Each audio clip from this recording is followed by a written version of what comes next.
Man dyan. Toyota Veloz, bali ito yung code niya. Pagka ito yung pag ito yung code natin lumabas, automatic yan, papalitan natin ng transmission assembly. Yan, CVT assembly. Ito yung niya, code. Pag yan ang code na lumabas sa akin, tatlo na yan. Tawag? Campaign ang tawag doon. Ang daming code no? Tapos after na ma-assemble yung transmission, po-program yan. I-input natin yung QR code, i-scan yon. 100 digit yun. 100 digit. CVT utility.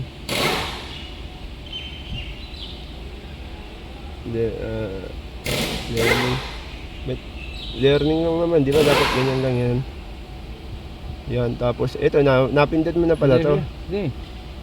Ganun lang pala yon. Work list. Ano yung work list na to? Select the work to be performed and click the next button.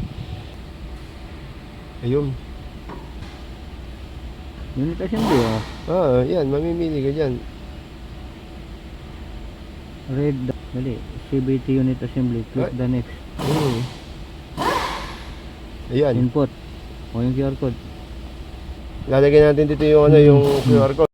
62619. Sana tama na siya. Ayun, tama. Valve body serial number, ha? Okay, save natin. Copy paste. Save. Next. Tapos click next button. Okay. Next. Work list. Tapos na siya. Delete muna tayo. ECU driver. Hindi na nakalagay eh. Tapos CVT. Tapos next. QR code. Andiyan na siya. Yung learning, para mabura yung learning niya doon. Next. Wait mo lang, ha. كل هذا أول هنا شيله أنا فرات. Okay, complete. Next. سوي صيانة. After 1 minute. Ignition on. After 1 minute. Then 10 seconds before start. Okay, on. Clamping. Yan talagang yung clamping na yan eh. 2,000 RPM. Clamping. Yan. Kasi initialize yan eh.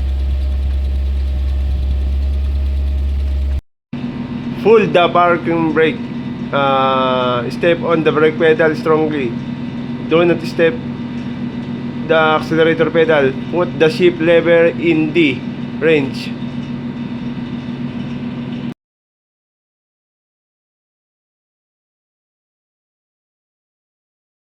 Inabahan ako wala pa, 0 pa lang eh. Matagal masyado yan. Ayun na. Please wait a moment while stepping on the brake pedal strongly. Nangangawit na nga mo. Aywa. Hold the brake pedal strongly, ha.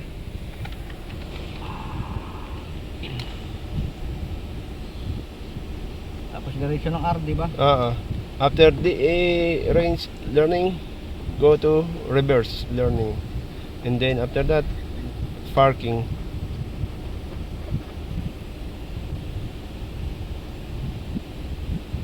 Ayan. Ayan. Pumasok na sa wakas. Ayan. Pinasunod, ha. Ayan. Naka-reverse tayo. Strong. Then, strong.